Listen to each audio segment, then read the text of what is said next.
Shalom,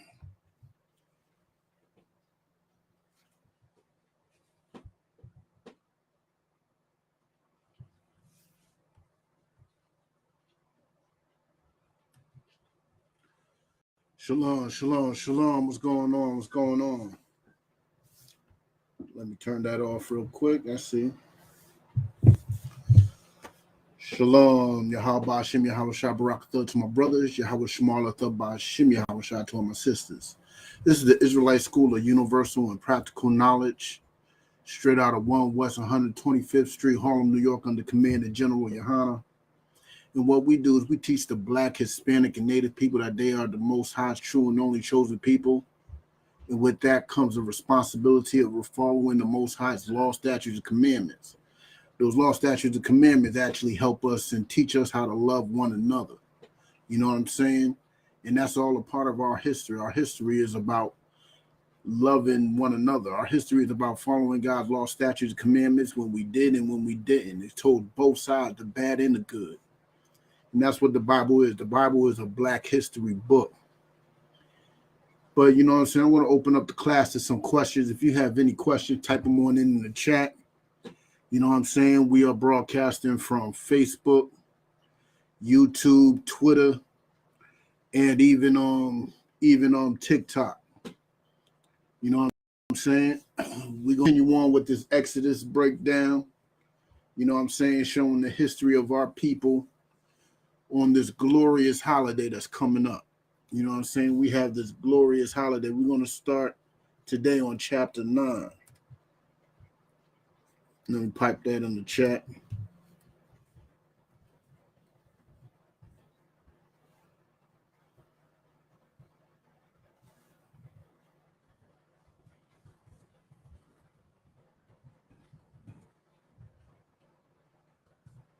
We're going to start off with Exodus chapter 9. We're going to keep it real simple, real sweet. You know what I'm saying? Shalom, shalom. What's going on to brothers in Houston? You know what I'm saying? So we're going to keep it real simple. You know what I'm saying? If you have any questions, type them on in. This is the ISUPK Boston's history class. You know what I'm saying? Where we go in on biblical history, modern history, world history, U.S. history, you know what I'm saying, history from all around the world. You know what I'm saying? And we explain how it ties into the scriptures, how it ties into your life today. You know what I'm saying? So if you got any questions, tap them on in. What holiday? What glorious holiday? Let me tell you. The glorious, actually holy day that is explained in Exodus, which we're going to be going over, is the Passover. You know what I'm saying? By the time the Passover comes around, I should be pretty much, you know what I'm saying, in it deep enough so we understand what the Passover is about. You know what I'm saying? But the Passover, right now, we're still in some of the, we're in chapter 9, so we're in some of those afflictions that the Most High put on those Egyptians. The Most High murdered those Egyptians, killed those Egyptian babies for who? For us. The Most High killed them for our sakes, so we could get out of that bondage Egypt put us in. Now, America got us in bondage, and if the Most High got to kill every American just to get us loose, believe me, the Most High will. You see this world is, you know what I'm saying, getting a little flamed up. You know what I'm saying? It's getting a little heated now. You know what I'm saying? Biden putting troops in Poland, and you know what I'm saying? Pretty soon he's going to have them go into Ukraine and fight. I could see that happening, but maybe not. Who knows? Biden just likes putting on a show too, so who knows? But we're gonna get into it. You know what I'm saying? Right now, let's see.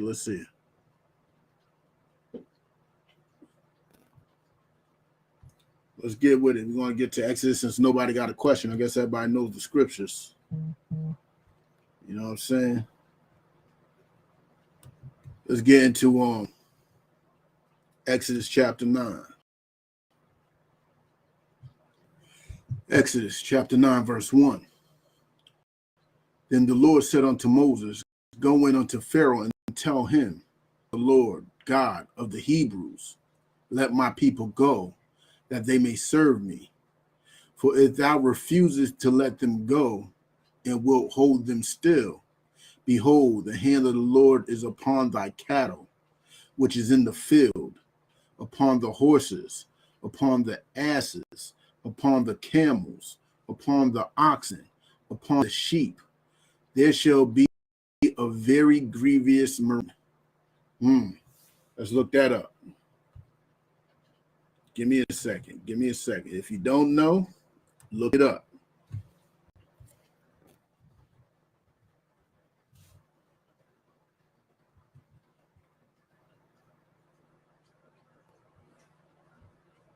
I like using the Merriam-Webster.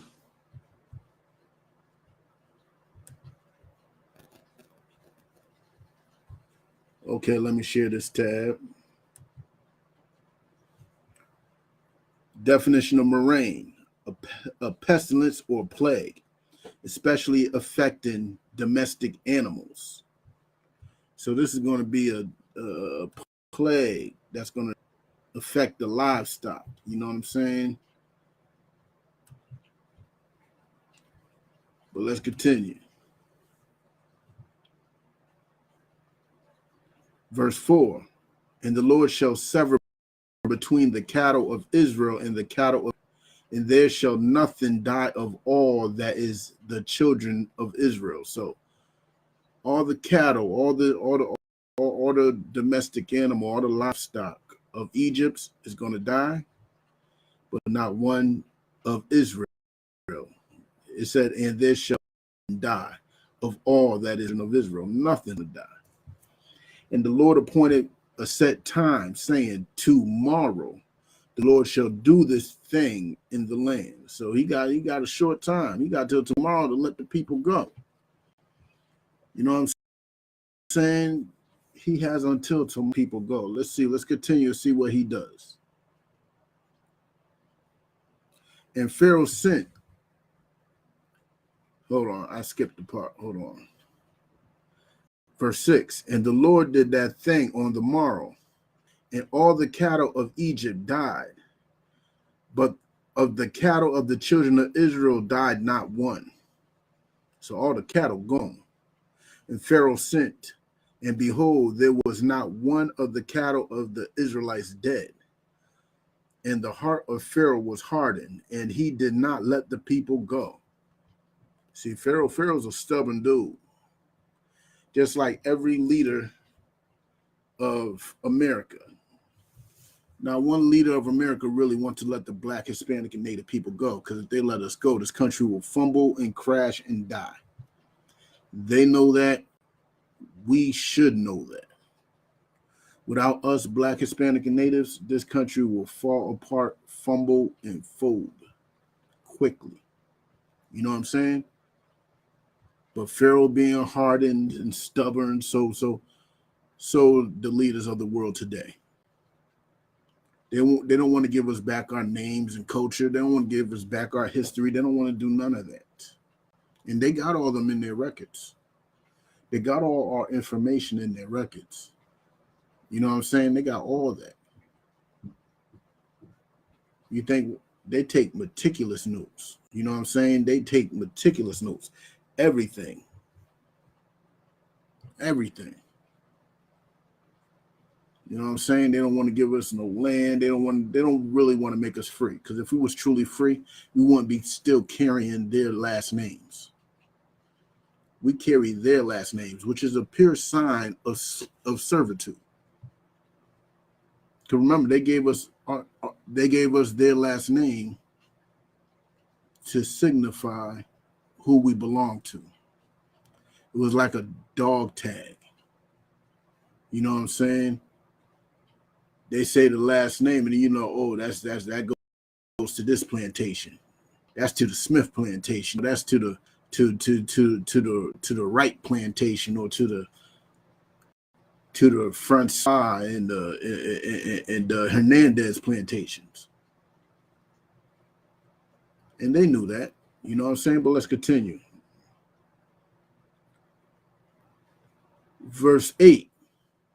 And the Lord said unto Moses and unto Aaron, take to you handful of ashes of the furnace, and let Moses sprinkle it toward the heaven in the sight of Pharaoh, So to give, what I'm saying, Aaron some some work to do.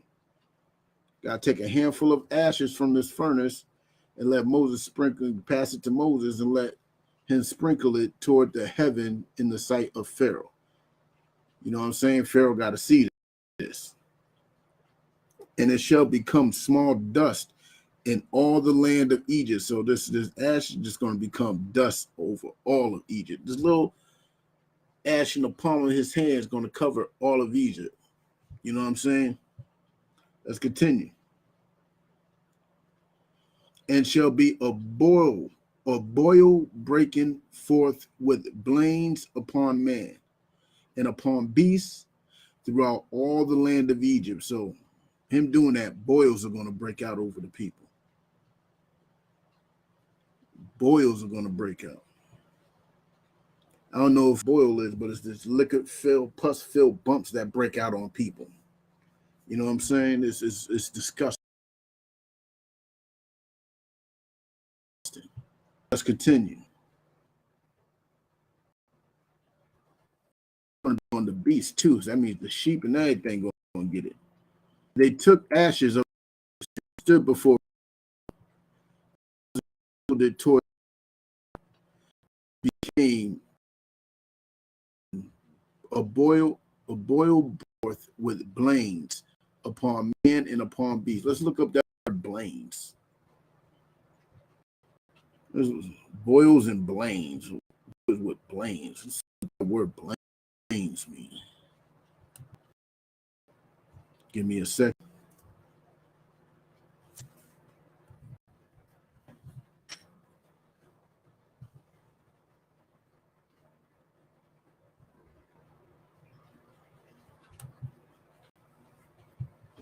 Blain, noun, an inflammatory swelling or sore. This is just like a boil, but this is inflamed. You know what I'm saying? It's like a rash. See, a boil is bumps. An inflamed area is like a rash. This is a rash with swelling and sores. So, man, they got it bad. They looking like, I don't know if you seen somebody who died of AIDS, or somebody who has AIDS real bad and they ain't taking their medicine. They break out in rashes. And they start scratching and digging in these rashes. Now they got sores. You know what I'm saying? And now they got sores, open sores. It just looks nasty. It just looks nasty, and you can see it. So that's similar to what they have. But they have it with boils too. So they got big pus-filled bumps with it too. You know what I'm saying? They just looking real radioactive. You know what I'm saying? That's what the Most High did for us Black, Hispanic, and Native people. He gave those curses onto these Egyptians just so we can have a little bit of time to worship him. Moses didn't want to give it. So now he's telling us to let us go, period. And he still don't want to do it. So now he has to give what is given to him. You know what I'm saying? Oh, my fault. I ain't even sharing this tab again. I still got y'all on the dictionary. My bad.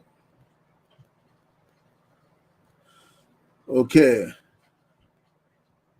And the magicians, verse 11, and the magicians could not stand before Moses because of the boils. So now the magicians are like, yo, they don't want nothing to do. For the boil was upon the magicians and upon the Egyptians. So the magicians are catching it, the Egyptians are catching it, right? Everybody catching it. You know what I'm saying? They don't even want to come near each other. And the Lord hardened the heart of Pharaoh, and he hearkened not unto them, as the Lord had spoken unto Moses. So the Most High already pre-warned Moses that Pharaoh wasn't going to listen, because he had to harden Pharaoh's heart to make an example out of him.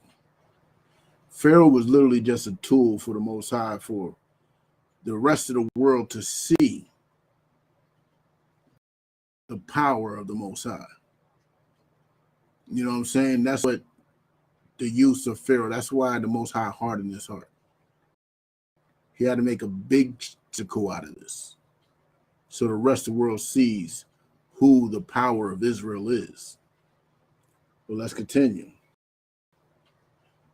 And unto Moses, rise up early in the morning, and stand before and say unto him, thus saith the Lord God of the Hebrews, let my people go, that they may serve me. That's all that's supposed to be done. You know what I'm saying? Verse 14. For I will at this time send all my plagues upon thine heart, and upon thy servant, and that thou mayest know that there is none like me in all the earth. So trying to let them know, like I was just telling you, that's why he hardened his heart. He let them know, yo, the whole world's gonna know about this. You could have just did it and let it be smooth, bang. Nobody would even have to know. But now Most High got to make a spectacle so that his name rings true. You know what I'm saying? His name got to reign true above every other god that's all these other heathens believe in. You know, his name got to reign true over Ra, Seth. You know what I'm saying? Tut and whatever other god follows. You know what I'm saying? The Most High wasn't playing. He had to let his power show. And that's a beautiful thing, man. For now I will stretch out my hand, that I may smite thee and thy people with pestilence, and thou shalt be cut off from the earth. Pestilence. Now let's look up that, because some of y'all might not understand exactly what pestilence is.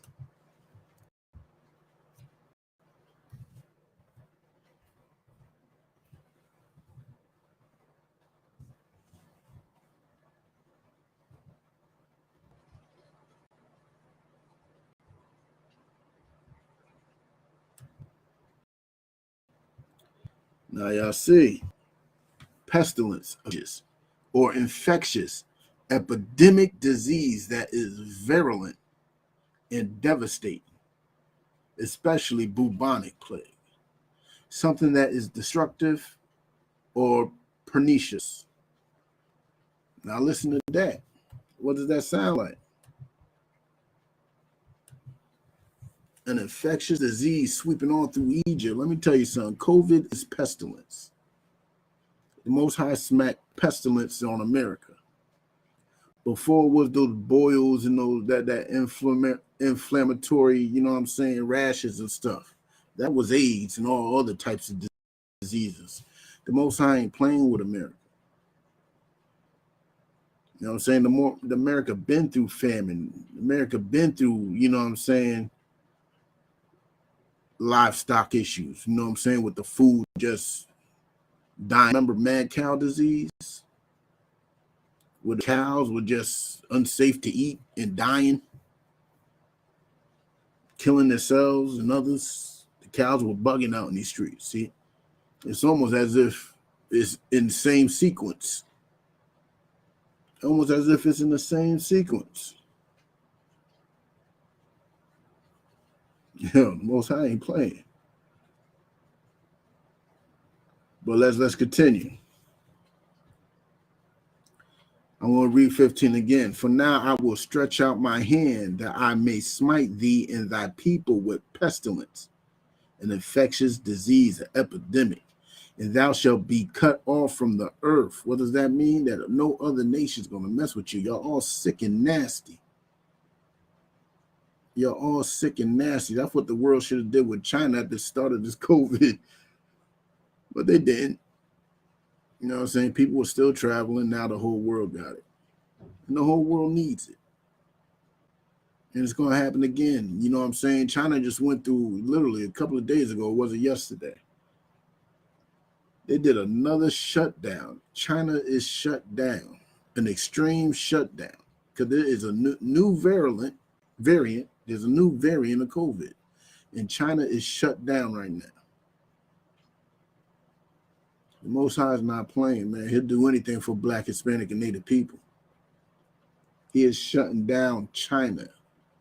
The war is about to break out any minute now. Yeah, some people say it's already here. To me, I ain't satisfied till I see a rocket's red glare. I want to see that. When that nuclear action fires, starts getting on the way, because this is just the beginning, y'all. I'm telling you. This is just the beginning. This ain't going to end no time soon. They're talking about peace talks right now. Russia don't want peace. Russia wants obedience. That's what Russia wants, obedience. But let's continue. And in very deed for this cause have I raised thee up, for to show in thee my power. See, that's what the Most High raised Moses up for. That's why Egypt became such a great civilization in the first place. Egypt wasn't a great civilization because of their science, no, or their gods or their history, no, or all the treasures they had, no. Egypt became a great civilization so the Most High could show his power by destroying them. That's something a lot of people can't handle. That's the only reason why Egypt was brought up to be so great. So the Most High could tear them down. You know what I'm saying? And so the whole earth will know it too. Believe me, if something happened to America and if America fell right now, the whole world will know it.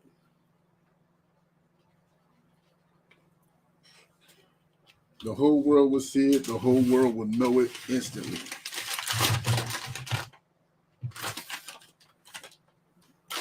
Salaki, bear with me for a sec. If anything happens to America, the whole world will know it and see it. You know what I'm saying? You seen what happened with the Twin Towers. You know what I'm saying? An attack on America, woo! The whole world seen that. Imagine that red rocket's glare, just that first one aimed at America. The whole world's going to see it. I wouldn't be surprised if it's so-called accidentally pressed too. Some computer malfunction or something. But as yet, hold on. As yet exaltest thou thyself against my people. What does exaltest mean? Exalted means to exalt, to raise up, to raise up against. You know what I'm saying? Thyself against my people, that thou wilt not let them go. Behold, tomorrow about this time, I will cause it to rain a very grievous hail, as such hath not been in Egypt since the foundation thereof until now. Send therefore now and gather thy cattle and all that thou hast in the field, for upon every man and beast which shall be found in the field and shall not be brought home, the hail shall come down upon them and they shall die. So now they bring upon hell. Verse 20. He that feared the word of the Lord among the servants of Pharaoh made his servants and his cattle flee into the houses. So there were some of Moses' servants. Some of them are Israelites, some are not. You know what I'm saying? They feared the words of the Most High because, they seeing things too. You know what I'm saying? You got the frogs. You know what I'm saying? You got these plagues, these boils. You got a whole bunch of things going on, and some of them just started listening before Pharaoh did. Some of them took heed before Pharaoh did. You know what I'm saying? But let's continue. Oh, yeah. Verse 21, and he that regarded not the word of the Lord left his servants and his cattle in the field. And the Lord said unto Moses, stretch forth thine hand toward heaven, that there may be hail in all the land of Egypt, upon man and upon beast, and upon every herb of the field. Like even the herbs got it, man. Even the rosemary had to catch this, man. The cilantro. You know what I'm saying? All the herbs. The Most High wasn't playing. The Most High wasn't playing at all. He said all of them gonna catch this hell.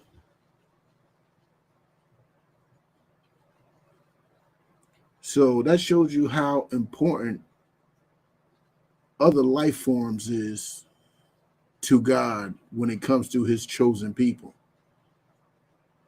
If every piece of animal got knocked with a hell, every man, every Egyptian got knocked with hell, every plant, even the herbs got knocked with hell. Like the Most High wasn't playing. Everybody could get it. And that's something that we got to take pride in. Because once we start following God's laws and start coming back to him, start looking to him to get out of the hell that we're in America, things like this will happen for us. You see it with COVID. You've seen it with AIDS. You've seen it with the mad cow disease. You see it with the food shortage we're having right now. You see it with this Ukraine-Russian war. The Most High is not playing. It's about high time for everybody to get in line and start following these law, statutes, and commandments and start loving each other, man. It's about that time. But let me continue. Verse 23. And Moses stretched forth his rod towards heaven, and the Lord sent thunder and hail, and the fire ran along upon the ground, and the Lord rained hail upon the land of Egypt. So let me read that again. And Moses stretched forth his rod toward heaven, and the Lord sent thunder and hail, and the fire ran along upon the ground. So that means the thunder, thunder and lightning, he bang. Some crop is being burnt. So it wasn't just the hail. Crop is being burnt down now too, because bang. And the Lord rained hail upon the land of Egypt. So there was hail and fire mingled with the hail, very grievous, such as there was none like it in all the land of Egypt, since it became a nation. Let me tell you, there's going to be some fire rained upon America. Some fire that America has never seen since this became a nation. And that fire is going to be some nuclear fire. Fire so hot that bones can melt off the flesh. I mean, flesh can melt off the bone, just room, liquid. You know how hot it got to be to liquefy a human? Whoa. But let's continue. Verse 25. And the hail smote throughout all the land of Egypt, all that was filled, both man and beast. And the hail smote the hail smote every herb. If you don't know what smote means, smote means to kill and destroy. Of the field, and break every tree of the field. Only in the land of Goshen, which is where the Israelites said, where the children of Israel were, was there no hail. So where the Israelites were, there weren't even hail at all. It wasn't hail at all. And Pharaoh sent and called for Moses and Aaron and said unto them, I have sinned this time. The Lord is righteous, and I, my people, are wicked. Entreat the Lord, for it is enough that there be no more mighty thunderings and hail, and I will let you go, and ye shall stay no longer. Well, if you know the story, you know he's lying. But he's basically doing it for the third time? Trying to convince Moses to pray unto the Most High, stop the plague. And we all know how this goes. You know what I'm saying? But let's continue. Hold on, let me check something real quick. See if I got any conversation going on in the chat. No. All right.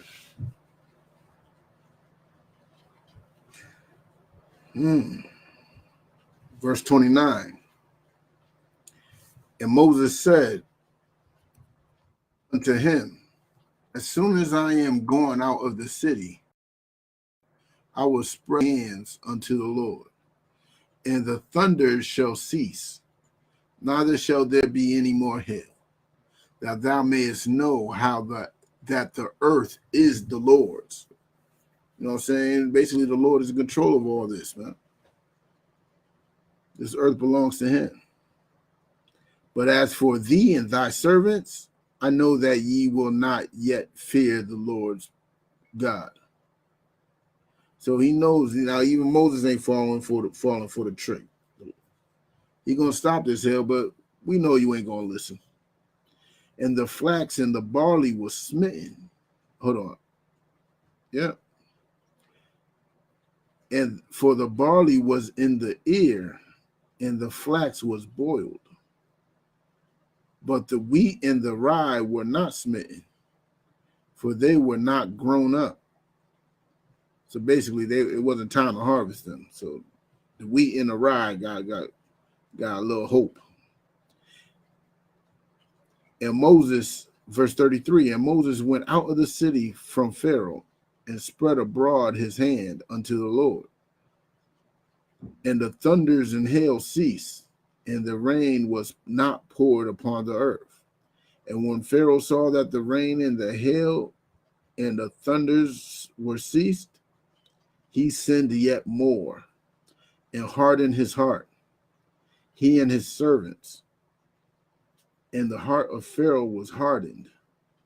Neither would he let the children of Israel go, as the Lord has spoken. So he lied once again, but Moses already knew what was going to happen.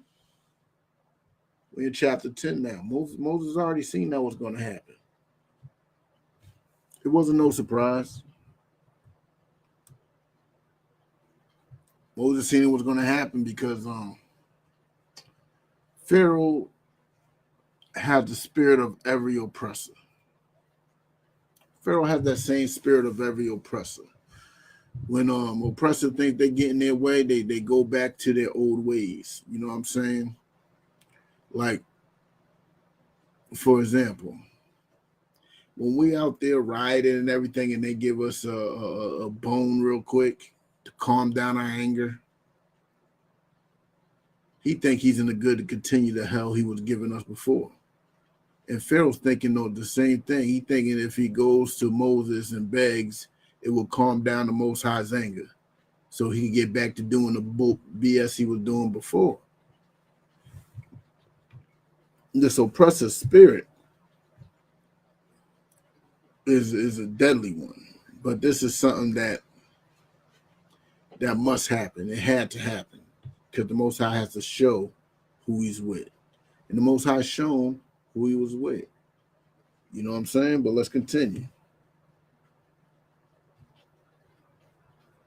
And the Lord said unto Moses, go in unto Pharaoh, for I have hardened his heart and the heart of his servants, that I might show these my signs before him, and that thou mayest tell in the ears of thy son and of thy son's son what things I have wrought in Egypt. So this is what he's saying before right now, is that all this is going on because it has to be remembered. So you got to tell your sons, your sons, to all the way to what I'm doing right now. To what I'm doing right now is telling my brothers and sisters what the Most High has done for us in Egypt. And when he does it again to get us out of America, we're going to have to tell that story along with this one. You know what I'm saying? But let's continue. Exodus chapter 10, verse 1. And the Lord said unto Moses, Go in unto Pharaoh, for I have hardened his heart and the heart of his servants, that I might show these my signs before him, and that thou mayest tell in the ears of thy son and of thy son's son what things I have wrought in Egypt, and my signs which I have done among them, that ye may know how that I am the Lord. And Moses and Aaron came in unto Pharaoh. Well, matter of fact, I ain't gonna go over that. All this was to show, not just put like this. If this happens today, the Egyptians or the Americans ain't going to be the only ones that recognizes who the Lord is. Our people are going to have to recognize who the Lord is too. There's people amongst us. There's people among the Black, Hispanic, and Native people that don't recognize the Lord. They don't recognize him at all. Or they see him as a Christian, or the, you know what I'm saying? They see him through the eyes of a Christian. He loves everybody. They don't see him for who he is. But they're going to. They are going to real soon. When the Most High starts doing his thing and the world breaks off and all these plagues and pestilences continue, they will. I mean, this COVID almost had it. This COVID almost had everybody wrecked. Give it a little longer. There's more to come. There's more hell for this country to go through. You know what I'm saying? And everybody will recognize who the Lord is. The Most High did what he did so everybody can recognize his power. He will do it again so all of us can recognize his power again and never forget it. But let's continue. Verse 3, and Moses and Aaron came in unto Pharaoh and said unto him, thus saith the Lord God of the Hebrews, how long wilt thou refuse to humble thyself before me? Let my people go that they may serve me. Else if thou refuse to let them go, behold, tomorrow I will bring the locusts into thy coast. So now here comes the locusts. The locust is about to come. Now you know what locusts do. Locust is going to come through and eat all your crops. All your crops are going to be gone. All your crops are going to be gone. Devoured. No corn, no wheat, no rye, nothing. Locusts come through and eat everything. Let's continue.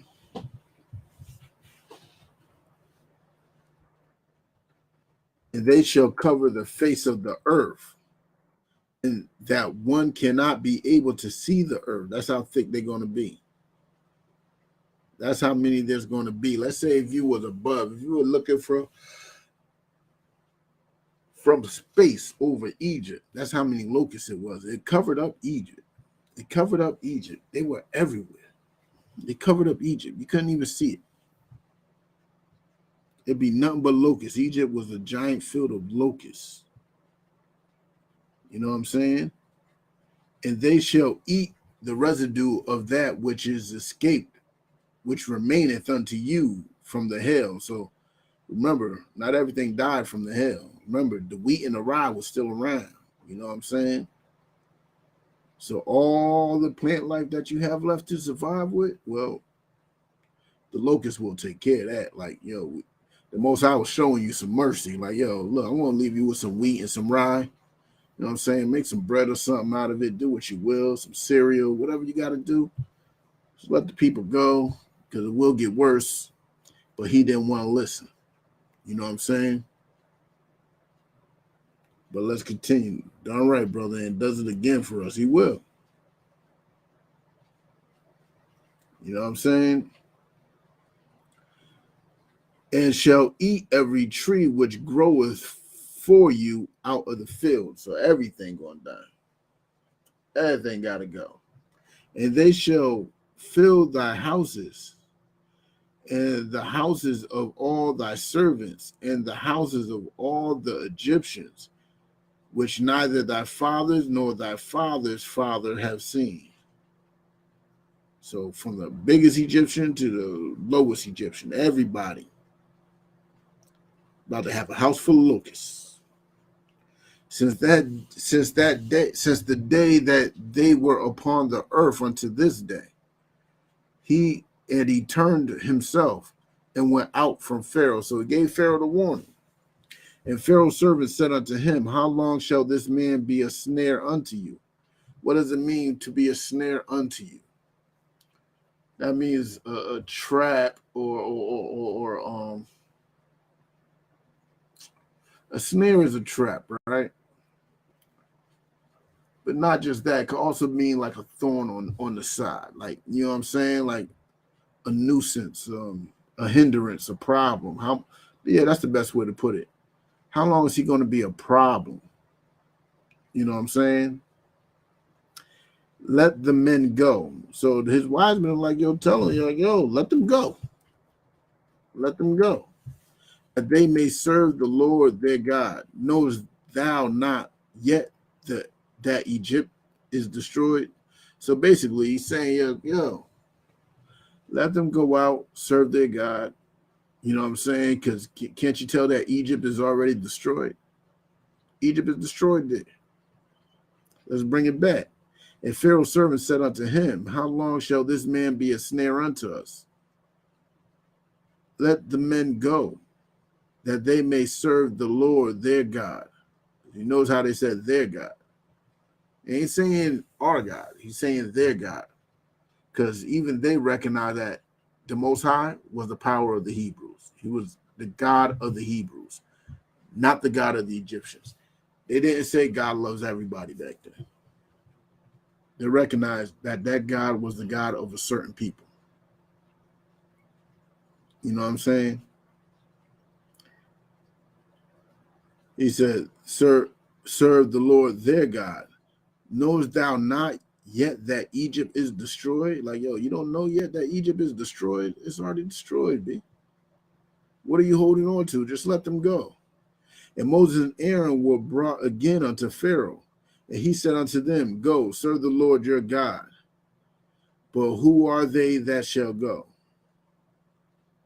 So now he wants to make demands. He wants to know who is it. And Moses said, we will go with our young and with our old, with our sons and with our daughters, with our flocks and with our herds. We will go, for we must hold a feast unto the Lord. And he said unto them, let the Lord so with you, as I will let you go, and your little ones. Look to it, for evil is before you. So now he's threatening. Now he's giving out threats. Now Moses is handing out threats. I mean, not Moses. Now Pharaoh's handing out threats. You know what I'm saying? Verse 11. Not so. Go now ye then and serve the Lord, for that ye did desire, and they were driven out from Pharaoh's presence. And Moses, so he's like, hold on, look that. He said, not so. So basically,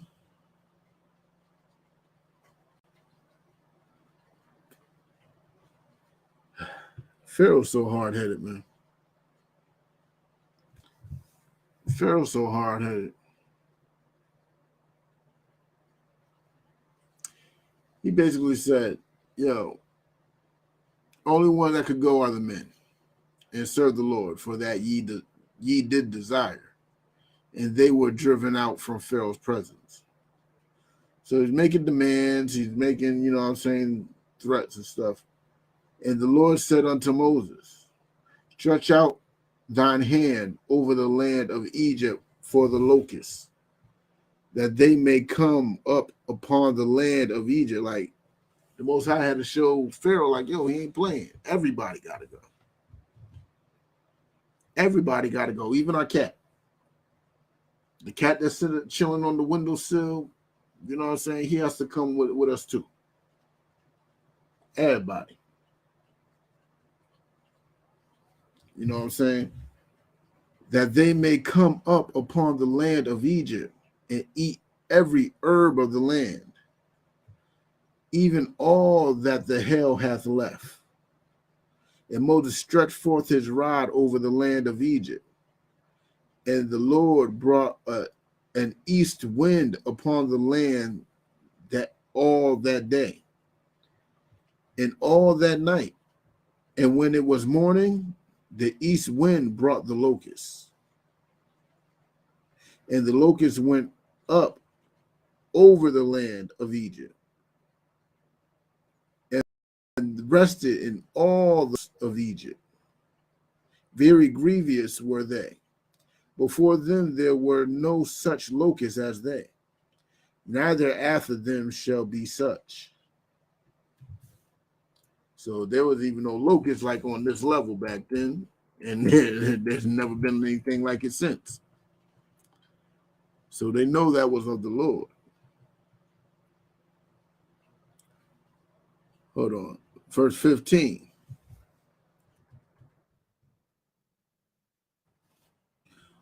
For they covered covered the face of the whole earth, so that the land was darkened. And they did eat every herb of the land, and all the fruit of the trees, which the hail had left. And there remained, golly, the apples even got it, man. And there remained not any green thing in the trees, not a leaf. There wasn't even a leaf. They all just were giant sticks. Or in the herbs of the field throughout all the land of Egypt. Then Pharaoh called for Moses and Aaron in haste, and he said, I have sinned against the Lord your God and against you. Now therefore forgive, I pray thee, my sin only this once. My sin only this once. So forgive this like he ain't going to do it again. And entreat the Lord your God that he may take away from me this death only. And he went out from Pharaoh and entreated the Lord. And the Lord turned a mighty strong west wind, which took away the locusts and cast them into the Red Sea. There remained not one locust in all the coast of Egypt. But the Lord hardened Pharaoh's heart, so that he would not let the children of Israel go. Verse 21. The Lord said unto Moses, stretch out thine hand toward heaven, that there may be darkness over the land of Egypt, even darkness which may be felt. And Moses stretched forth his hand toward heaven, and there was thick darkness in all the land of Egypt. I mean, it was black. It was dark outside. They saw not one another, neither rose any from his place for 3 days. But all the children of Israel had light in their dwellings. And Pharaoh called unto Moses and said, go ye, serve the Lord, only let your flocks and your herds be stayed. Let your little ones also go with you. So basically, he's still making demands. Moses laid down the criteria and he don't want to follow it. Moses said, every last one of us got to go to this feast. Even our herds and our flocks, all of them got to go. But Pharaoh being Pharaoh, his heart was already hardened. And Moses said, thou must give us also sacrifices and burnt offerings, that we may sacrifice unto the Lord our God. Our cattle also shall go with us. There shall not an hoof be left. So not even a foot of any animal can be left behind. For therefore must we take to serve the Lord our God, and we know not with what we must serve the Lord until we come thither. Because like the plan wasn't laid out. They didn't know how the feast was going to go down. So everything got to come. We don't know what the Most High wants from us. So we got to be prepared for everything. Like the EPK says, don't be sure, make sure. That's what Moses was doing. Moses didn't want to be sure. He made sure. So everything got to come with us. Everything. Which is a very powerful thing. It's very powerful. You know what I'm saying? Moses was gangster. You know what I'm saying? But the Lord hardened Pharaoh's heart, and he would not let them go. And Pharaoh said unto him, get thee from me. Take heed to thyself. See my face no more. For in that day thou seest my face, thou shalt die. And Moses said, thou hast spoken well. I will see thy face again no more. So,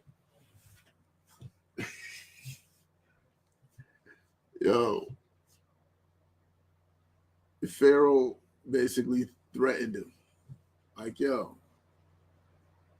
I don't want to see you ever again. If I see you again, I'm going to kill you. Moses was like, you said it. You keep your word. Keep your word. I hear you.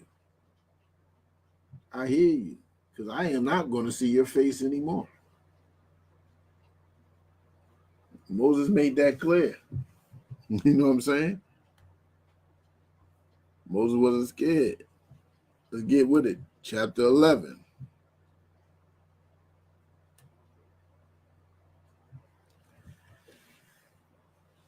And the Lord said unto Moses, Exodus chapter 11, verse 1.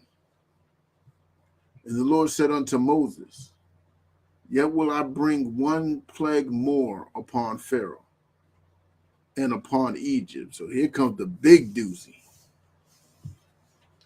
Look, I know a lot of y'all like to believe that the Most High don't kill. You know what I'm saying? That's of the devil. But the Most High does kill. And when he does, it's glorious. It's a big scene. Especially to those that got spiritual eyes. You know what I'm saying? Speak now let me bring it back. Afterwards, he will let you go hence, and he shall let you go. He shall surely thrust you out hence altogether. So he's telling them, Moses, this is the spot where where Pharaoh is going to let you go. He's not just going to let you go. He's going to basically kick you out of Egypt. You're going to have no choice but to leave. Speak now in the ears of the people, and let every man borrow of his neighbor. And see, that's a beautiful thing right there. Let every man borrow of his neighbor, and every woman of her neighbor, jewels of silver and jewels of gold. You know what I'm saying? So if you ain't got it, somebody in your family got it. You know what I'm saying? And the Lord gave the people favor in the sight of the Egyptians. You know what I'm saying? The Lord made us look good in the sight of the Egyptians. The Egyptians are scared now. They are scared. And they see the power. Like, when you know that God is doing something for you, and you see it, and you know that your enemy sees it, you're walking with a little bravado. You know what I'm saying? And they got no choice but to look at that bravado and that, you know what I'm saying, that energy that you got with you. And they have no choice but to respect it. The Egyptian had no choice but to respect it. So we gained favor in their sight. You know what I'm saying? Because they didn't want no more smoke. Pharaoh, on the other hand, was not the same way. You know what I'm saying? Moreover, Moreover, the man Moses was very great in the land of Egypt. Even, you know what I'm saying? Everybody was respecting Moses at that point. In the sight of Pharaoh's servants and in the sight of the people. So everybody was respecting Moses at that point. They knew that the Most High was with him. And that's something that y'all got to learn to do as a people too. We need to recognize who the Lord's with and follow that person. And let me tell you something. I could tell you who the Lord's with. The Lord is with Commander General Yohana today. We should be following him. You know what I'm saying? That man is an excellent brother. I see no flaws in the brother. Great teacher, great father. Everybody should be following him. Everybody should be respecting him and admiring him like the Egyptians did Moses. Like the people did Moses, more importantly. You know what I'm saying? But verse 4, Moses said, thus saith the Lord, about midnight will I go out in the midst of Egypt, and all the firstborn in the land of Egypt shall die. From the firstborn, like, look, that's heavy right there. Moses going up to the people and telling them, not just our people, there's Egyptians in the midst. He's telling them that at midnight, all the firstborn of Egypt shall die. How you think the mind of the Egyptians were going at that time? What do you think the Egyptians were thinking? Think about it. You got this man saying that he is going to, oh, Salakia, Huddy, my bad. I just now seen this. You know, let me see if I can respond.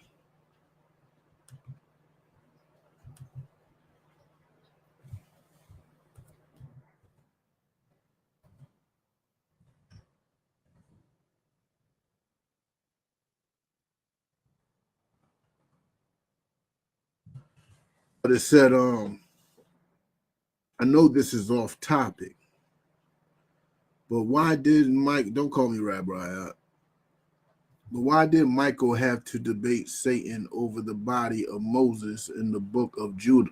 Yo, I literally had this breakdown. I can't remember that, Huddy, but I did have this breakdown.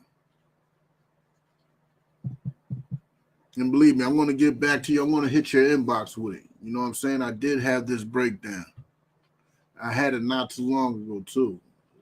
It's one of those things. See, what you're doing is bringing up something that we usually don't talk about too often. It's a little meaty. But I will get back to you on that. That's a heavy one right there. I will get back to you off that. It is off topic, but I had that one before.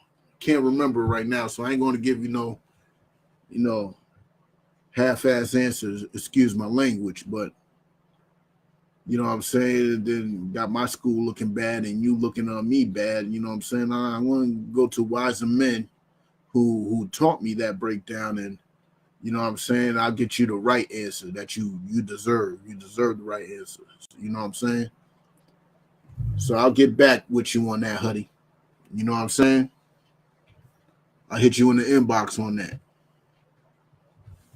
I'm gonna go back to the jump.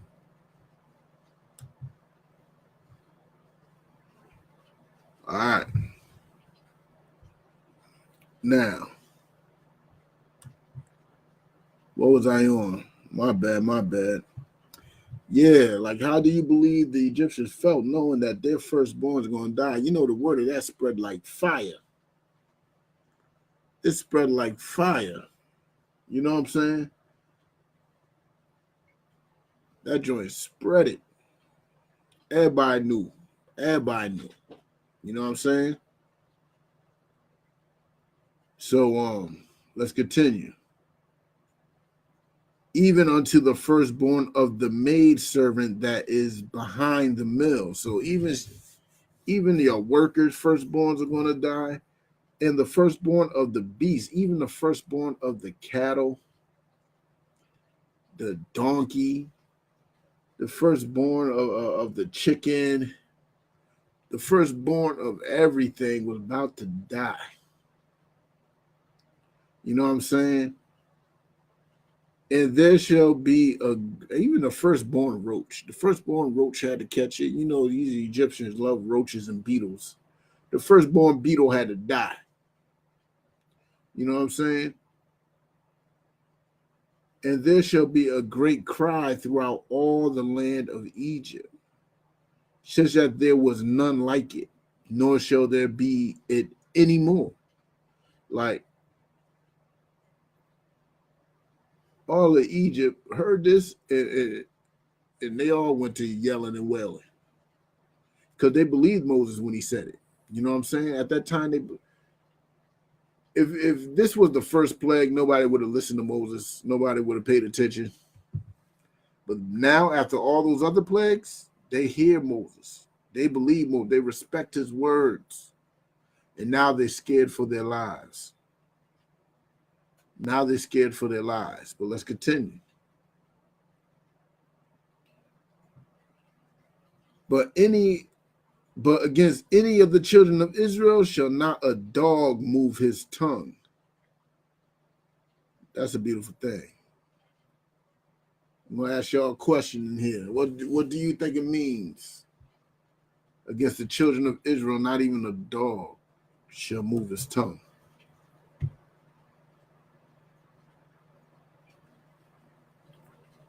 What do you think that's saying?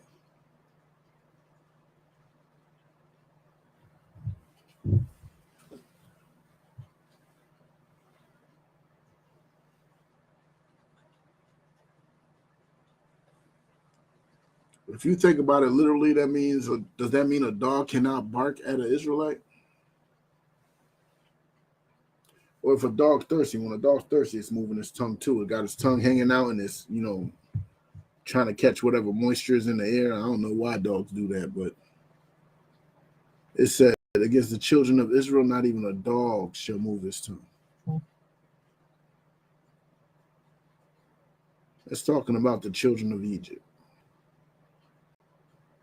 America, the children of the forefathers of America, they are dogs. And they shall not even move their tongue against us. You know what I'm saying? They ain't going to be like, kill the Israelites. They ain't going to say, call them the N-word. They ain't going to call them nothing. You know what I'm saying? Not even a dog shall move his tongue against any man or beast, not against us, not against our animals. I mean, you couldn't even talk bad about our animals. You know what I'm saying? You bought a steak from the Israelite. You can't even talk bad about the steak, man. You can't talk bad about us. And that's what America has to learn. And you got all these Ukrainians about to come in. What you think these Ukrainians are going to do? The Peace Corps just gave a warning to all the members, the black members of the Peace Corps. They just gave a warning to all the black members of the Peace Corps. When y'all go to Ukraine or Poland to do these humanitarian aids, don't be shocked if they use the N-word. Don't be offended if they use the N-word. Basically, expect it. And that's why Russia and Ukraine is going through it, because Ukraine is probably one of the most racist, holds the most racist people on the planet. Some of them are Nazis. Some of them are Sephardic Jews, Jewish people, may I say. You know what I'm saying? And they both hate black people equally. They will come together there in the Ukraine to hate black people. You know what I'm saying?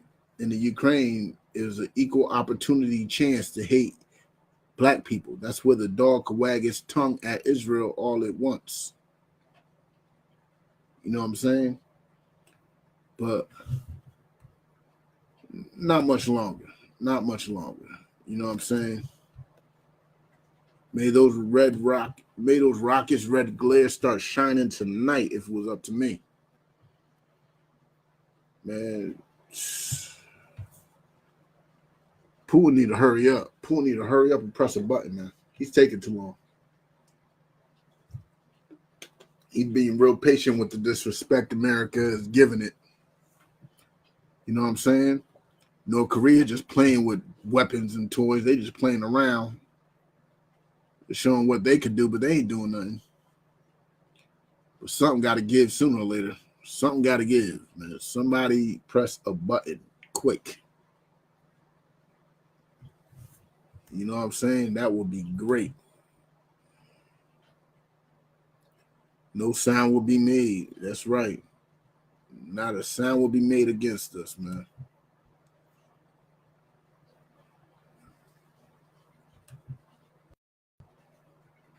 But let's get back with it.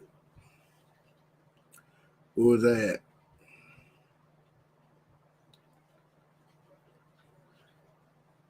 Okay, there I was.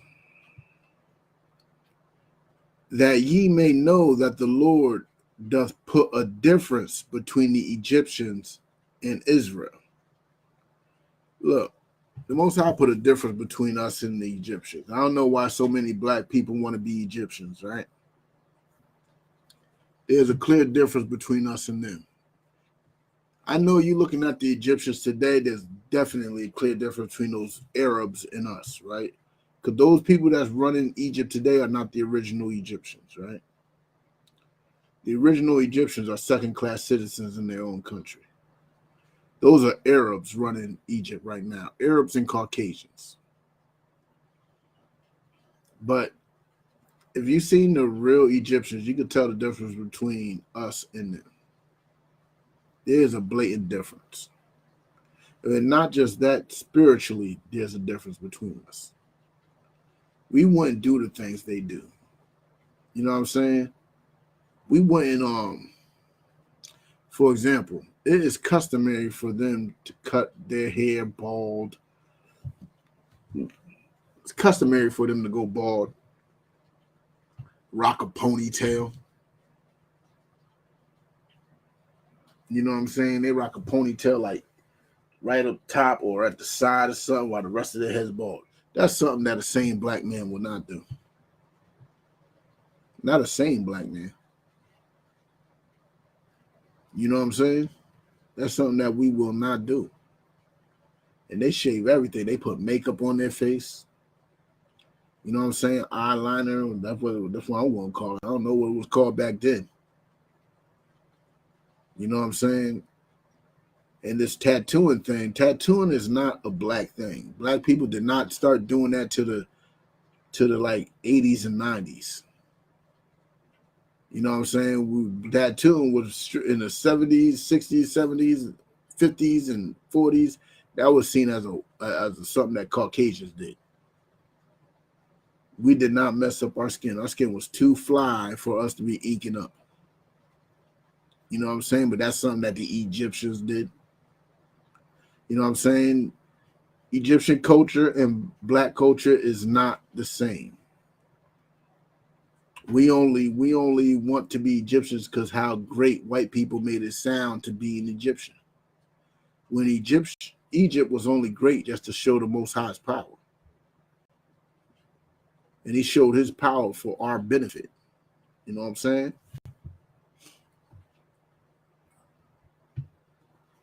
Get thee out, and all the people that follow thee. Oh, did I skip something? Nope, I did. And all these thy servants shall come down unto me. Oh, this is verse 8. Servants shall come down unto me and bow down themselves unto me, saying, get thee out, and all the people that follow thee. And after that I will go out. And he went out from Pharaoh in a great anger. Now listen, I'm going to bring that back again. And all these thy servants shall come down unto me and bow down themselves unto me, saying, Get thee out. So basically, even the servants is going to kick Israel out. And all the people that follow thee. And after that, I will go out. And he went out from Pharaoh in great anger. So he's basically telling Pharaoh, like, yo, pretty soon, not just you, but all your people going to be wanting me out. You know what I'm saying? And verse 9. And the Lord said unto Moses, Pharaoh shall not hearken unto you, that my wonders may be multiplied in the land of Egypt. Like, yo, once again, Pharaoh still ain't going to listen. And Moses and Aaron did all these wonders before Pharaoh. And the Lord hearkened Pharaoh's heart, so that he would not let the children of Israel go. No, he tried to warn them, right? Try to warn them.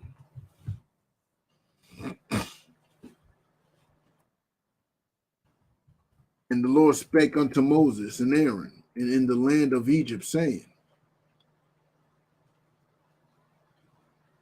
This month shall be unto you the beginning of months. So this is how you know when the Passover is. The Passover is always in the first month. The first month of the year. What is the year? Unfortunately, everybody nowadays believe it's January, but that's because the ruler of this, the society in this world, the rulers turned January into the first month. But January is not the first month. Historically, in Israelite culture, the first month is always around the March, April time. You know what I'm saying? Like late March, early April, about, right? But things change. But this is how you know when the first of the month is. Because if you think about it, what happens at the beginning? Life. There's life in the beginning, not death. Death is the end. The beginning is life, death is the end. Winter is nothing but death. Spring is when life springs forth. You know what I'm saying? So what they talking about is nothing but confusion and lies. But just understand this. Passover is coming up. The first month is actually starting real soon. I think in probably like about like a week or so. I think about 10 days is when the new, and that's how you're able to tell when the next time you see a new moon, understand what a new moon is. A new moon is basically when the moon's all like blacked out. It's not a full moon. Some people actually believe a full moon is a new moon. No. A new moon is like when the cycle of the moon starts over. And there's a point every like 28 days or so that the new moon is just a complete, like the moon has gotten the, basically the earth is blocking the light of the sun from hitting the moon. That happens every 28 days. You know what I'm saying? That's the cycle of a new month. You know what I'm saying? That's why you will never see a consistent, as of right now, you will never see a consistent Passover date, because the simple fact is our oppressor's calendar is not consistent with anything, really. You know what I'm saying? They chopped we got an extra quarter of a day. Like, I don't even know how that happens. You know what I'm saying? But nothing's consistent with that. But we back at it. You know what I'm saying? Let me fix that. Bang, bang. Let's get with it. Chapter 12, verse 1. The Lord spake unto Moses and Aaron in the land of Egypt, saying, This month shall be unto you the beginning of months. It shall be the first month of the year to you. Well, to us. So everybody else don't have to follow this calendar. This is the Most High's calendar for Black, Hispanics, and Native people. Speak ye unto all the congregation of Israel, saying, in the 10th day of this month, they shall take to them every man a lamb, according to the house of their fathers.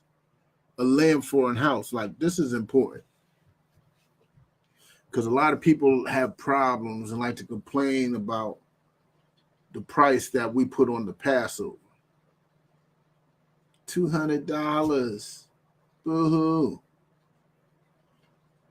Well, look, the price of the Passover was a lamb. Do you have a lamb? Guess how much a lamb costs nowadays? Actual lamb costs around $200, usually more. So you're getting a little bit of a discount. So stop whining. If you got it, pay it. If you got more, pay more, so another brother who doesn't have it can actually come. You know what I'm saying? Because if we got to pay $200 a day, back then they were paying a whole lamb. And more than that too, actually. But let's continue. Every man a lamb according to the house of their fathers. A lamb for an house. And if the household be too little for the lamb, let him and his neighbor next unto his house take it according to the number of the souls. Every man according to his eating shall make it your count for the lamb. Hold on one sec.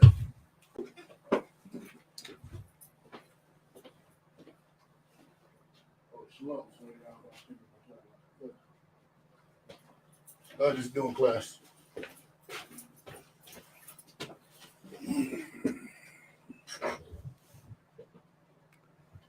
Your lamb shall be without blemish. Like, you can't, when you're sacrificing unto the Most High, when you're giving up your goods, giving up everything, your donations, whatever, it got to be the best of your best. You can't be half-stepping, giving up some garbage, giving up your lamb that has a broken leg and everything. No, because this lamb is not just to feed you. It's not just to feed your family. You and your family cannot eat one whole lamb in one night. This lamb is to help feed those who ain't even got it. This lamb is to help feed all of Israel. That's why that $200 is important. Because it's not just going to you and your family. No, it's going to people who just don't got it. There's people down and out amongst our people, especially coming out of oppression. Which shows you, even back then, is no different from the oppression we're going through today. Because back then, you had people who actually had it. You had people that was actually fortunate amongst our people, who had plentiful lamb and plentiful cattle, who had gold and silver. You had people like that, just like you have it today. You have your Oprahs, you have your Michael Jordans, your Jay-Z and Beyonce's, your Will Smiths and your Chris Rocks. You have all that today. The difference was the people back then was able to look out for each other, unlike the people are today. You know what I'm saying? So that was the glory and the beauty of it, of this right here. That's the glory and the beauty of it. Because the simple fact is we loved each other. And we had no choice but to take care of each other. But let's continue. Verse 4. And if the household be too little for the lamb, let him and his neighbor next unto his house take it according to the number of the souls. Every man according to his eating shall make your count for the lamb. So, like, if you just have you and your son, you still got to give up a lamb. But you can add your neighbors. You know what I'm saying? Like, you got to put it like this. You got two people in your household. Let's say your wife died. It's just you and your son that she bred for you. And there's a neighbor. You might have a huge family. He might be able to take you on unto his family underneath that cost of that land. You know what I'm saying? And y'all all get to eat. You know what I'm saying? Y'all all get to eat. That's brotherhood. That's the beauty of being an Israelite. You know what I'm saying? That's the glow and the glory of it. You know what I'm saying? There's something like that does not happen very often anymore. You know what I'm saying? But to those who complain about the cost of the Passover, man, y'all just selfish. Y'all just selfish and evil as it can get. You know what I'm saying? Want to complain about a punk? Sorry, I ain't gonna say that. I'm getting a little better with my language. But y'all want to complain about a little $200. You know what I'm saying? Just pay it. Okay.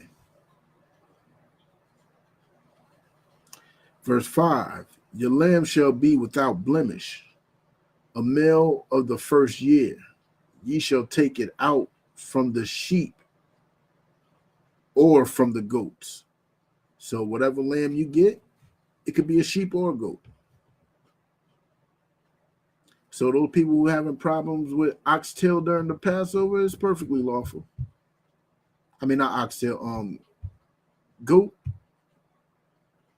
You want some goat during Passover? It's perfectly lawful, not oxtail. I'm talking about goat.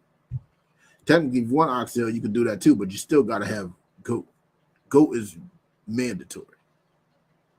You know what I'm saying? And ye shall keep it up until the 14th day of the same month. And the whole assembly of the congregation of Israel shall kill it in the evening. So that's telling you, like, you find this goat. You keep that goat or that sheep. You see it has no blemish. It's, you know what I'm saying? It's looking healthy. You keep that goat to the 14th day of the first month.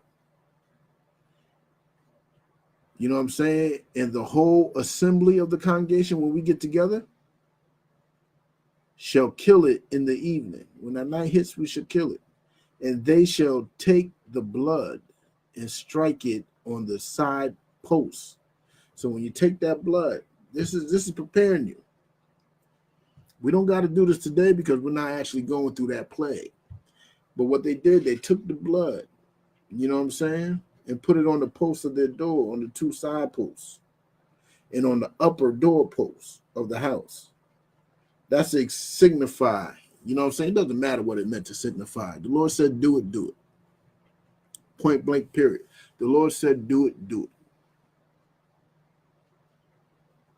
You know what I'm saying? If you would want to be hard-headed and not do it, then you got to fall with the rest of them. That means you're holding hands with the Egyptians. You know what I'm saying? So let's continue. And they shall take, verse 8, and they shall eat the flesh in that night. So we got to eat that flesh, roast with fire and unleavened bread, and with bitter herbs they shall eat it. So that's how you had to make it. We got to cook, you know what I'm saying? It got to be grilled. It got to be roasted on fire. You can't be using no oven or anything. But I understand, you know what I'm saying? Some people got a gas oven. That might be, you know, perfectly okay. And unleavened bread. You got to have unleavened bread with it too. And with bitter herbs, they shall eat it. You got to eat the bitter herbs too. Eat not of it raw. So we don't eat raw meat in Israel. Black and Hispanic and Native people do not eat raw meat. It's natural amongst us. Every other nation don't have much of a problem with it. But us, no raw meat. Nor sodden at all with water. What does it mean to be sodden? Sodden means to be boiled. We don't boil this meat. You know what I'm saying? Sometimes I boil chicken to make chicken and rice, you know what I'm saying? But no, this time, no. You don't boil this meat, but roast with fire his head and with his legs and with the pertinence thereof.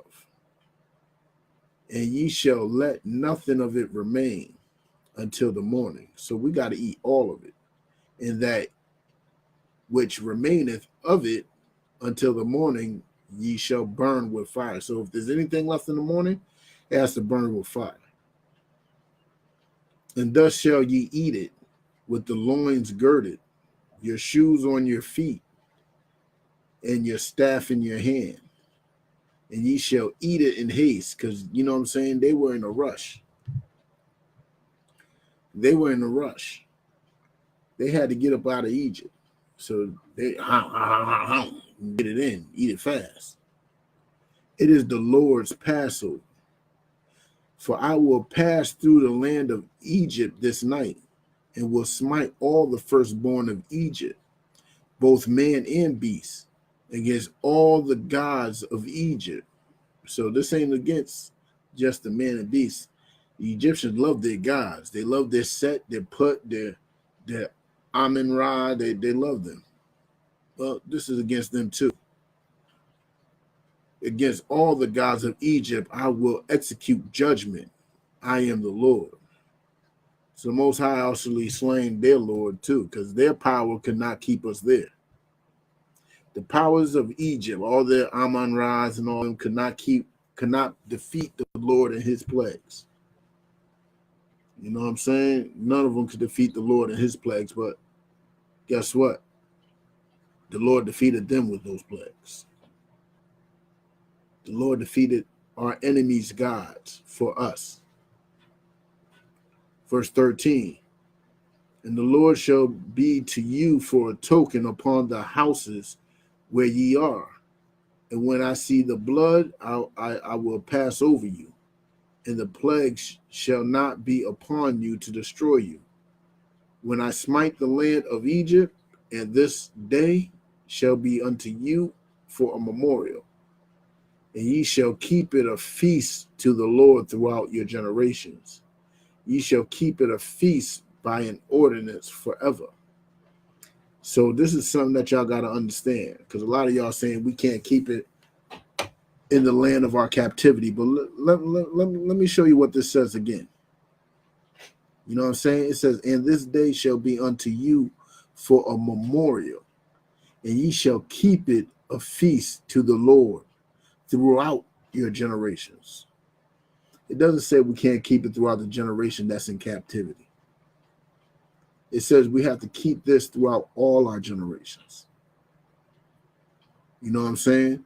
Ye shall keep it a feast by an ordinance forever. So this is by law. We got to keep it forever by law.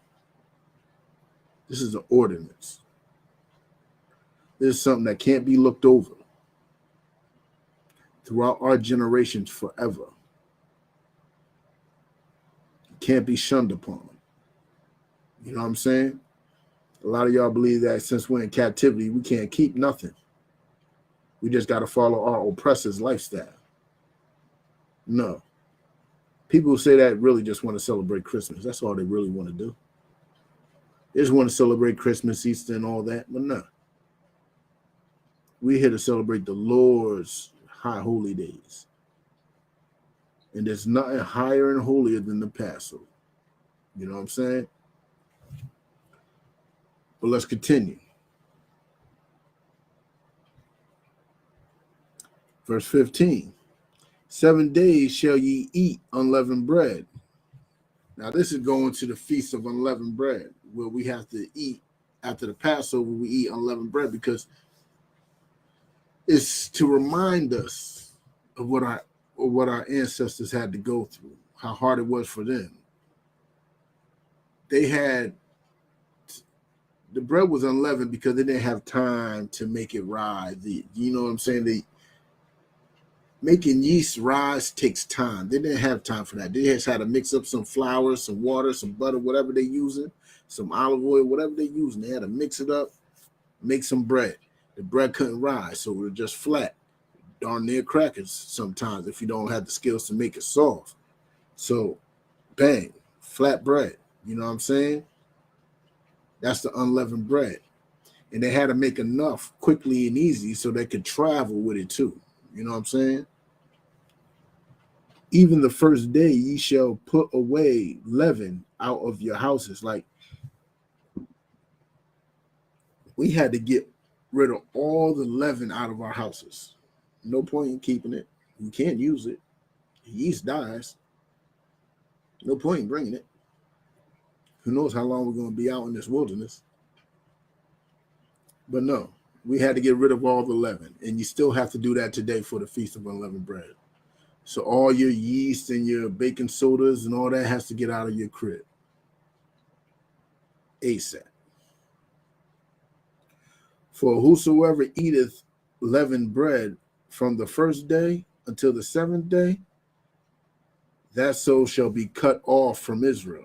We was cut off if you didn't follow that. You was cut off from the nation.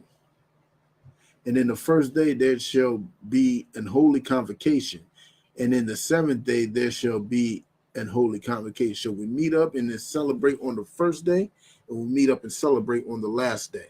Like I was telling y'all when I first started the series, our celebrations are generally parties. They're parties. There's food, there's music, you know what I'm saying?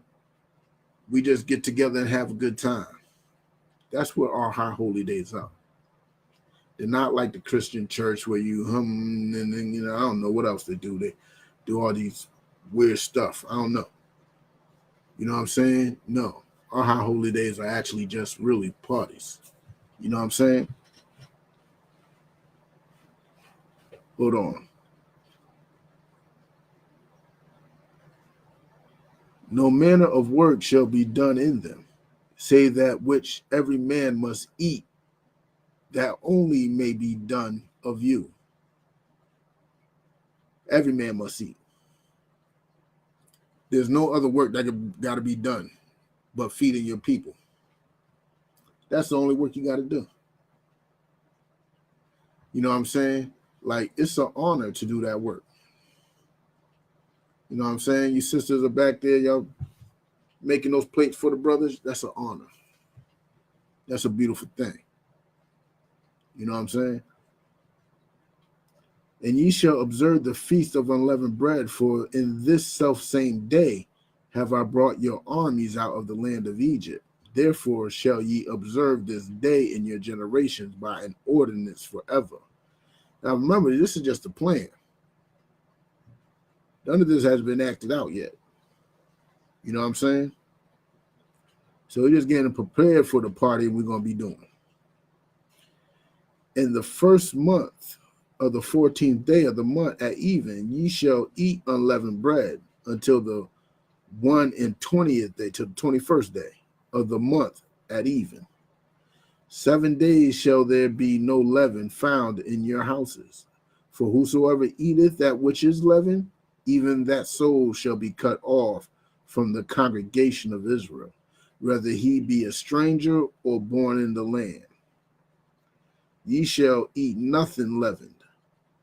In all your habitations shall ye eat unleavened bread.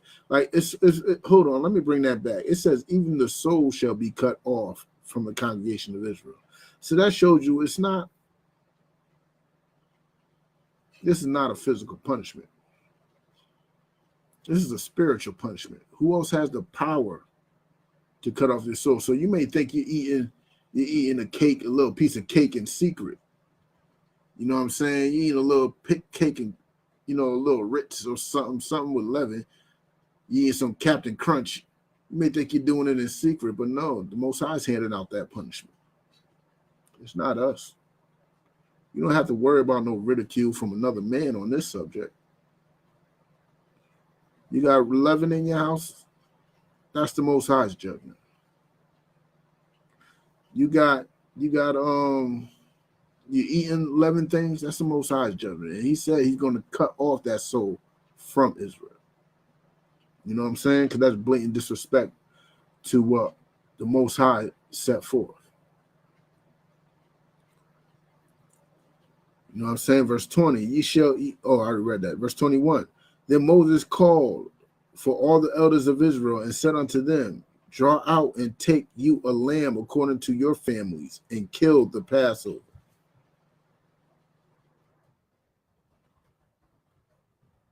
And ye shall take a bunch of hyssop and dip it in the blood that is in the basin, and strike the lintel and the two side posts with the blood that is in the basin. And none of you shall go out at the door of his house until morning. So basically, you put the blood on the door, the side post and the top, and nobody can leave the house. You know what I'm saying? Till the morning. For the Lord will pass through and smite the Egyptians. And when he seeth the blood upon the lintel and on the two side posts, the Lord will pass over the door and will not suffer the destroyer to come in unto your houses to smite you. So the angels, that's who the destroyers was. It was his angels coming through, catching wreck. For ye shall observe this thing for an ordinance to thee and to thy sons forever. And it shall come to pass when ye be come to the land which the Lord will give you, according as he hath promised, that ye shall keep this service. And it shall come to pass when your children shall say unto you, what mean ye by this service? Like, there's going to be like, unfortunately, our kids don't question much. But there's going to be a time when you're doing this and you're putting the blood on the door. I'm pretty sure they were questioning back then, like, why we got to put the blood on the door? Why he don't know where we live? Like, pretty sure there's people questioning it back then. But when your kids start questioning it, he's telling you what to tell them. That ye shall say, it is the sacrifice of the Lord's Passover, who passed over the houses of the children of Israel in Egypt. Like, this is important. The Most High passed over our houses. He went straight over us. You know what I'm saying? There was no drama for us. He went straight past us and went straight to the Egyptians. You know what I'm saying? When he smote the Egyptians, he killed the Egyptians for us. I know a lot of y'all like to say the Lord don't hate, the Lord don't kill. Well, that looks like a whole contradiction to your theory.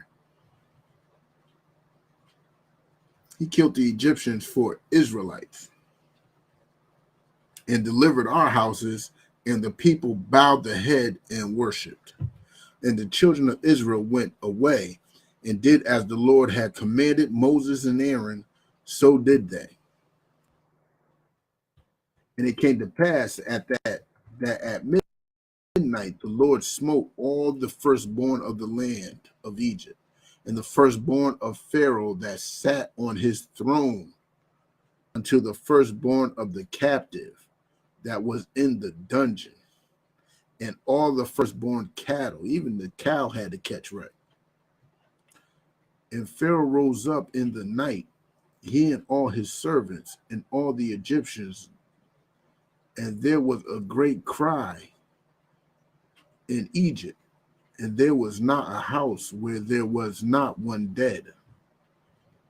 And he called for Moses and Aaron by night and said, rise up and get you forth from among my people, both ye and the children of Israel, and go and serve the Lord as ye have said. Like,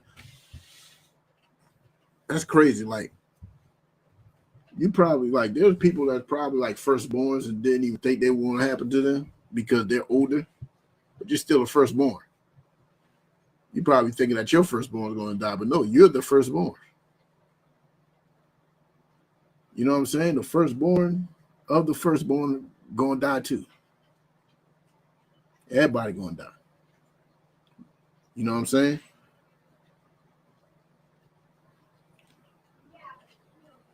And Pharaoh rose up in the night, he and all his servants, and all the Egyptians, and there was a great cry in Egypt, for there was not a house where there was not one dead.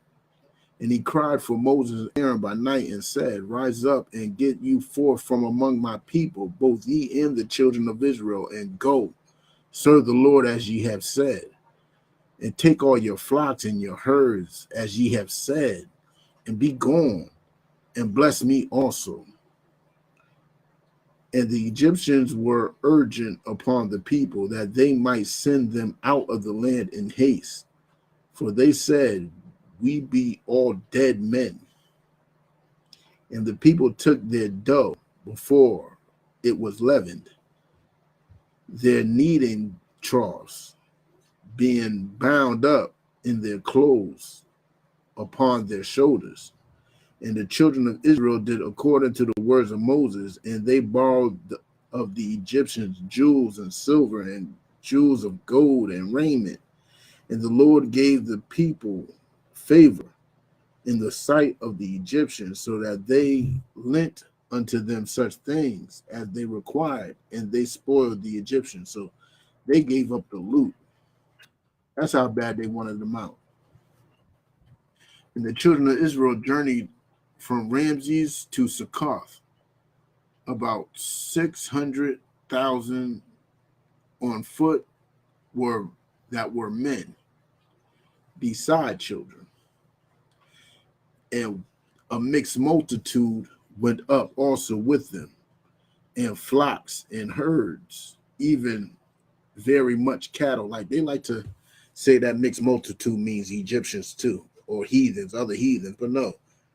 You notice that it didn't mention women, and it said besides children, so that's excluding the children. Well, guess what the mixed multitude was? Women and children. It wasn't Egyptians. And they baked unleavened cakes of the dough which they brought forth out of Egypt, for it was not leavened, because they were thrust out of Egypt and could not tarry, neither had they prepared for themselves any victuals. So they didn't have time to prepare for the small, tasty, delicates. All they had was this unleavened dough. That's all they had was the unleavened dough. Now the sojourning of the children of Israel who dwelt in Egypt was 430 years. So we was in Egypt for 430 years. And it came to pass at the end of the 430 years, even the selfsame day, it came to pass that all the hosts of the Lord went out from the land of Egypt. This is the night that the Lord to be observed of all the children of Israel in their generations. So we got to remember this night forever. And the Lord said unto Moses and Aaron, This is the ordinance of the Passover. There shall no stranger eat thereof, but every man's servant that is brought for money, when thou hast circumcised him, then shall he eat thereof. So any brother and sister that's uncircumcised, they have to get circumcised. A foreigner and a hired servant shall not eat thereof, so no outsiders. In one house shall it be eaten,